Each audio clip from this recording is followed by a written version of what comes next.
کفجال نکارم بفرن.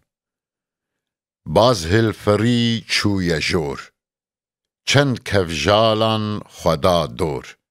گاوا بو توز و دومان، وان کفجالان خبردان. دل به ترس و آه و زار، جبانی و هاتن خوار. او کفجالین بیسری، کتن گولک تفحری. دخسا باز پهلوان، جنو کت دلیوان. بری خدان افراس، داکو تفکن روی باس. بازی بلند فری، تف لوان وگری. او کفجال نکر کیر، بری خدان جمشیر. گو ای شیر سرفراز، ام هاتنه گلیه باز.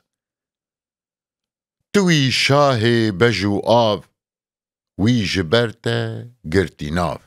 لهر دری دگری، چما تجی نافری. شیر هوی کفنپیر، گو کا بیجن چه تدبیر.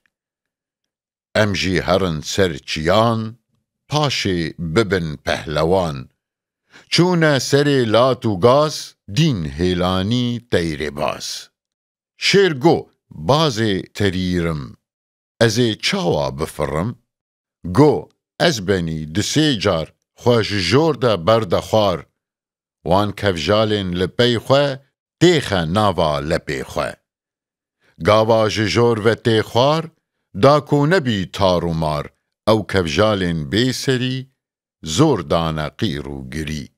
ام نکارم بفرن، ام دخوازن وگرن. شیر کفنه سرمزن، گو هون چما دگازن. چنه اولاتو زنار، امینها هرن خوار. کتن ناوا لپی شیر، گو خو بگرن وکمیر. وان دل بکل و دردان، جبانی و خبردان. دسر هفره وک چرخ، کتن خواری بونه کرخ. تیرو تلورن گشت خور، بنکلان کتن سر. او کفجالین بلنگاز، چاوا کارم ببن باز. خوینا خلکی دمجن، شیرا بخورا دکو جن.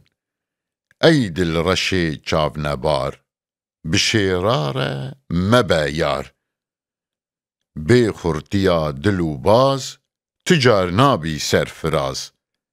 بوی دل کلو کور، نابی هری بر بجور.